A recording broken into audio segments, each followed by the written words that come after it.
Over 200 experts have shared their secrets to a successful business.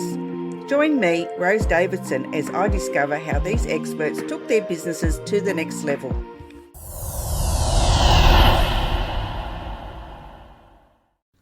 Talking with the experts. Welcome to Talking with the Experts. Talking about all things business by business owners for business owners.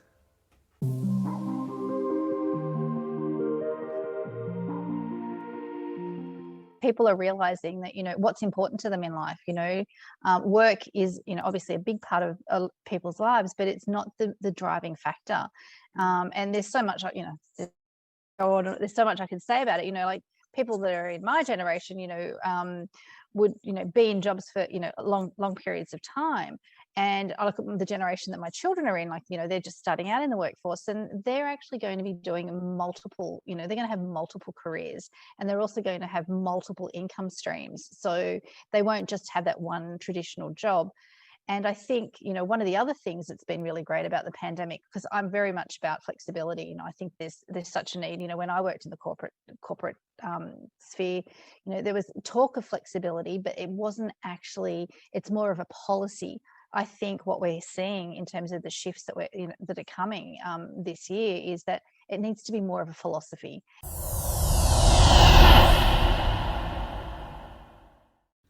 Talking with the experts. Hello, and welcome to Talking with the Experts. I'm your host, Rose Davidson, from rosedavidson.com. Talking with the Experts is about all things business by business owners for business owners. You can find it on all good podcasting streaming platforms and on YouTube. And talking about YouTube, please don't forget to subscribe to the channel and ding on that bell so you get notified when new videos are uploaded. I hope you enjoy today's episode. And I'd love to welcome Tristan Betts to our show today. And Tristan's she's a career coach, and we're going to be talking about the Great Resignation and what it all means for us all. And Tristan is the owner and founder of Inspired Energy, and she is the career coach. She's a body language expert and a HR professional who has a passion for people and connection. Welcome, Tristan. Thank you so much for coming back on and being my guest today. Pleasure. Thanks for having me, Rose. Great to be here. So what is this big resignation that everyone is talking about? Yeah, it's a term, the Great Resignation, that they were starting to, the media started to bandy around last year. It became fashionable, I suppose, because in America and the UK, they were noticing that there was these, people were actually leaving their employment in massive droves. And the predictions were that this was going to be happening in Australia. So, I kind of think, in the work that I do, I see some of my clients who aren't happy in their workplaces. And I think, one of the things the pandemic has shown us is that, we don't have to put up with being in a job that we don't enjoy. So I'm seeing a lot of people looking to get out of their current employment. Statistically, what they're suggesting is that this year, we're looking at potentially, 40% of people moving on from their employment. So that's a huge shift. Yeah, it is, absolutely. I mean, when I used to work at the public service many moons ago, you had a job there for life. And then all of a sudden they went to annual contracts. And, we were up in arms, people that had been there for 30 years, 20 years, to even 10 years, were all of a sudden put on tenure. And it was just a scary thing because, if you didn't perform properly or, to standard, then you could just lose your position. And now people are leaving because the employer isn't doing the right thing. And you would think that during the pandemic that people would be wanting to be more secure and stay in their jobs. But it's not the case. People are finally have the ability and whatever to leave whenever they like because there are so many vacancies available. Yeah, exactly. People are realizing that, what's important to them in life. Work is, obviously a big part of people's lives, but it's not the driving factor.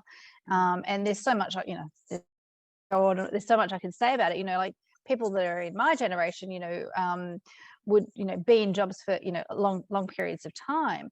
And I look at the generation that my children are in, like, they're just starting out in the workforce, and they're actually going to be doing multiple, they're going to have multiple careers, and they're also going to have multiple income streams. So they won't just have that one traditional job. And I think, one of the other things that's been really great about the pandemic, because I'm very much about flexibility, I think there's such a need. When I worked in the corporate sphere, there was talk of flexibility, but it wasn't actually, it's more of a policy. I think what we're seeing in terms of the shifts that that are coming this year is that it needs to be more of a philosophy and more encompassing, like, rather than just saying we have a policy, like, they're going to have to start talking the talk. And I think one of those things that really showed that flexibility can be, quite successful was the whole working from home. Absolutely. I think the pandemic, although it's, for its inconveniences, has actually brought about a lot of workplace change that was Absolutely.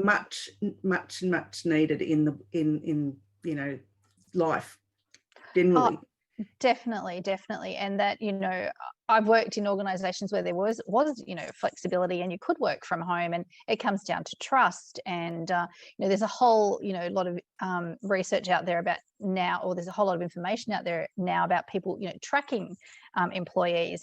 But for me, it comes back to trust. If you've got good employees and they their work is outcomes based, then there shouldn't be that need to be tracking their employees. So yeah, I think we need to, organizations and employees need to look at trusting each other. And I think it's a two-way street, because people are looking for those organizations that do provide them with what they personally need for themselves, rather than what's necessarily best for the organization. I think there's going to be a real shift. Other industries such as hospitality, they're really struggling to actually find staff right now, because there's we don't have the migrant workforce, we don't have the backpackers, there's a whole lot of gaps in the market. So if you are looking for a change, the time is, and especially at the beginning of every year, this is the best time to be looking for jobs. Yeah, I totally agree with you. Flexibility is of paramount importance to a balanced life, I think, and having the ability to be able to work from home is a great. However, yes, employers are monitoring. It's becoming like a nanny state, micromanaging, and if it's outcome based, as you said, well, there's no need to be monitoring their staff at all for any reason. And if long as the work's done by the end of the week, what does it matter that they aren't working from 9 to 5 and they might work from 12 till whatever 10 o'clock at night or something? It doesn't really matter, I don't think. And I think employers need to they need to learn how to be more flexible. And then, as you said too, the hospitality industry is really challenged with finding workers. People left that are locals, because it's just so uncertain, and they just can't live with all that uncertainty. Yeah, exactly. I think there's some real opportunities for people. The other shift that we're seeing is that they're moving away from defined roles, so it's all about skill sets, which is obviously better for the organisation to have a vast variety of skill sets. And if you're an employee and you're not going to get pigeonholed so much in those defined roles, you're going to create more opportunities. But it'll also be better for the business as well, because they're actually utilizing their staff a whole lot better. So that's another shift that we're seeing as well. Yeah, I don't know, the whole workplace structure is just changing so much. And for the younger ones, it's okay, but for ones that are so set in their ways, it's proving to be such a mental challenge, really, isn't it? It is. So one of the things, resilience is really key. Like, personal resilience. I don't know if I've instilled in my kids, it's all about being resilient and being able to shift. But yeah, there are, people that, are going to struggle with that. So, and the other thing I think you touched on is mental health and well-being. And I think that's another area where the focus will be this year. A lot of organizations, do provide wellness programs, and those that do tend to have, the studies show, and I think it was the Global Wellness Institute found that businesses with wellbeing programs reported 21% higher productivity and 22% higher profitability when compared to organizations that didn't have a wellness program. So, it's yeah, exactly. It's financially viable, and it provides high productivity. And I think that's the thing about working from home, is that people can do what as you're suggesting, they can work from home. Have you been thinking about starting a podcast? You can share your knowledge and expertise with people globally. Create original content that is completely unique from anything else out in today's market, not just in terms of style, but also perspective. And when we talk about revenue generating potential, well, let me tell you, it doesn't stop there. The time to start is now. You know that you should be doing it. However, many people are reluctant because they don't know how to produce it or what tools they need to do their podcast. Please feel free to email me at guest@talkingwiththeexperts.com today, and let's talk about how I can help you to build authority and credibility for your business through podcasting. Remember, don't wait for the opportunity, create it. At whatever time they want. My one consideration and my one concern is you need to be really good with your boundaries, because that's when people who tend to overwork can really find it hard to have that balance between work and personal life. So yeah, I agree with that. I don't have my breaks every 45 minutes or whatever it is. I just tend to sit here and I get so engrossed in what I'm doing that I forget the time, and next thing my husband's saying it's dinner time. Oh, thank you, darling. Yes. And it's even having that defined workspace at home as well, so that you can actually close the door and walk out, and like my partner and I joke about going for the commute, we walk out of the door and walk to the office, or how was your commute today? That's the bit that people love, right? They no longer have to commute. They can work from home. That I think is one of the bonuses. So it's been a real money saver, really, hasn't it? But you don't have to commute, you don't have to get stressed out in the traffic, you don't have to worry about flat tires and cranky drivers and all sorts of horrible things that are going on, and you can still work at home. And but you have to make, as you say, boundaries, because you should not work in your pajamas. You should make an effort to at least get dressed like you would any other day of the week if you were actually going to an office or a place of work. But I just tend to get quite casual at home. I did a workshop last week down for a wellness workshop, a wellness at work workshop for a client down in Wollongong last week, and it was so exciting. I got to frock up, I got to wear a dress, and I got to wear high heels, and it was so unusual. In the last 2 years, it just hasn't happened. So yes, it's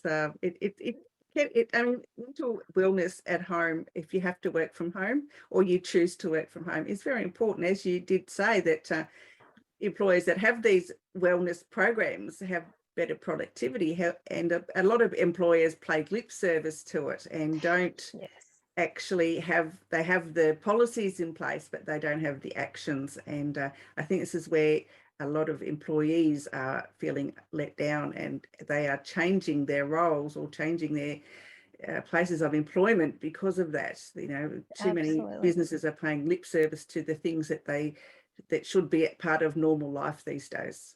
Yeah, exactly. And that was what happened for me last week. The business was really keen to do a wellness program, and I said, well, let's ask the staff. Look, I could deliver you a wellness program, that's not a problem, but is that what the staff need? So actually going and asking the staff, the employees, what is it that you want from a wellness program? Do you want a wellness program to begin with? And what does that look like for you? Because every person's an individual, every person is different. One person might like a gym membership or a personal trainer. For me personally, I wouldn't want a gym membership or a personal trainer. It doesn't, it's not what I need for my wellness. So, it is about providing mental health and wellness strategies that, supports the team as a whole. And I think people are more open to also being supportive of the team, of their colleagues. And I think that's kind of been a little bit missing in the workplace, in workplaces of past. Everyone, walks down the corridor and they say, "Good morning, how are you?" Does anyone ever stop and actually listen or really look at people? And this is, with my face mapping that we talked about last year, is that, people don't actually look at each other. They don't make that connection. I think we've been forced to do that a little more with Zoom meetings. Absolutely. And that's another thing the pandemic has, I guess, brought to the fore, is we've had to communicate with each other. We actually have to speak to each other. If we want to get something done, we just can't grunt and groan at each other. We have to actually speak words and use them so that people understand what we're saying, and we can be heard. Yeah, and actually, that, and making the effort for the connection, because when you're not in an office, actually having meetings and time to connect. I know my partner and his team would have Friday afternoon drinks online, and they would have game afternoons just so they could keep the connection, because when you're in a lockdown, it just didn't happen. Yes, that's like the morning teas and afternoon teas. People used to get in the tea rooms and have a bit of a whinge or a natter, or at least you could catch up with people. And lockdown really put a dampener on that, because it's not quite the same when you don't have that actual physical interaction with somebody. I mean, you can see their face, but even with their online, they can still mask their face, and it's not like it's an instant thing where you can actually, I don't know, it's just different because you can put filters on and all sorts of other things. So which became fun at times. And I know that especially some of the younger workers that lived on their own, they really struggled through the lockdowns, because they didn't have that other family members or other people, flatmates in their space, so it became quite isolating. So I think the whole notion of what they're calling hybrid work, so working from home and working in the office, is definitely the way forward. And I think that's a really nice balance for people to have the good, the beauty of both, the best of both worlds. Yeah, they have choice where they didn't have choice before, which exactly is good. I believe in it. I think it's great. I wouldn't mind having if I was to go back to corporate, which I'm never planning on doing. However, if I did go back, I would like a hybrid position where I can work 1 or 2 days in the office and the rest from home, because I'm more comfortable, I'm more productive, and I haven't got that interruption of the boss breathing down my neck because they wanted something yesterday when in fact it wasn't due till next month or something. So exactly. And you get there's more autonomy, definitely. Absolutely. So Tristan, have you done any book writing or podcasting since last we spoke? I did some podcasting last year and talking to people about their employment journey and their employment experiences. And that was really fun. It was a women in work kind of scenario, and talking to different women in different industries and different roles, and just talking to them about how they fell into their roles. I love working with young people. I think there is a lot of young people come to me and say that they don't get taught anything at school about how the real world and real life is. So I love supporting those people, and I think those kind of interviews and podcasts are really good to show them that no matter what your experience, there's a whole lot of energy around HSCs and ATARs and all of that kind of stuff that is quite daunting for young people. This year I am tinkering with another podcast this year, looking at toxic work environments, because I think that I'd like to see that they would be a thing of the past, and I think that's the other. Not quite. Sorry. No, not quite. I think that's my big dream. But I really don't, I've obviously worked in a few workplaces in my time that haven't been particularly supportive. And I think this is what I get excited about, is that the pandemic has really created a platform to start these conversations. Yeah, absolutely. Yeah, employers are being forced to make a lot of changes, and their mindset. They've had to change their mindset just so drastically about, work improvements and all sorts of other things to keep their businesses afloat. yeah. Well, they've been forced, like recent workplace that I worked in a few years ago, the CEO was very much one of those people that liked to watch people and, didn't trust, there was no trust. And, they were forced, like everybody else, to, get laptops and send people home. And, it proved that, people can operate remotely. We travel a lot with my partner's business. So, I have to be able to work from anywhere. My biggest challenge is the internet. Yeah. So, it has to be good. And that can often be a challenge depending on which location, we're at. So, but I think there'll be a lot more of that too. People will be able to work a lot more remotely. And, I have a client at the moment who's hoping to move interstate, and her current employer is supporting her doing that. So, and she's, yeah, excuse me. Yeah. Sorry. I know the internet is terrible for, we're about 10th in the world or something stupid like that for internet. It's ridiculous for a first world country. Honestly, to have the crappiest internet is just mind-boggling. I mean, the person who decided to have copper cabling instead of fiber cabling needs their head read.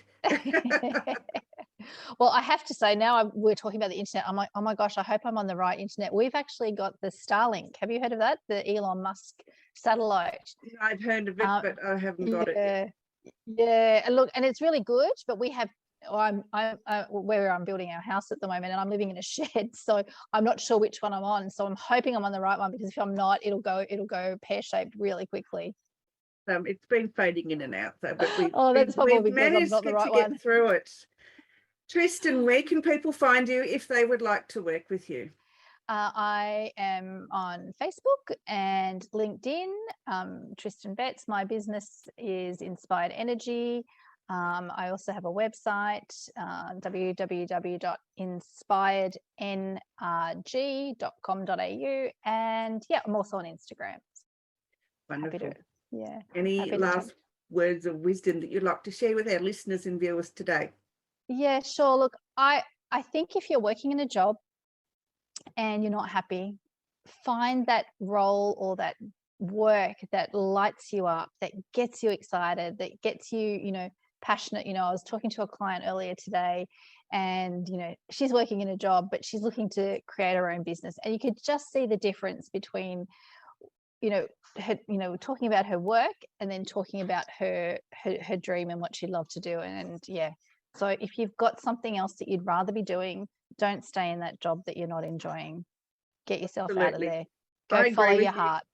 With 100%, I agree, because I changed focus to my business late last year to offering podcast production, and honestly, I couldn't be happier. It's much better than online event management, because people seem to take advantage of that. They can't really take advantage of podcast production. And that's the thing, right? When you find that thing that it lights you up and gets you excited, people go, oh, I don't know what I want to do, but it's the thing that you talk about that gets you excited, that your energy changes. That's the thing. That's Absolutely. The thing you need to be doing. Yeah, that's 100% agreed to that. Yes. Tristan, it's been a pleasure once again to have you. Thank you so much for coming back on. And I might even invite you again towards the end of the year. You're such an enjoyable guest. Oh, thank you. It's an absolute pleasure, Rose, and thank you for having me. Bye for now. See you later.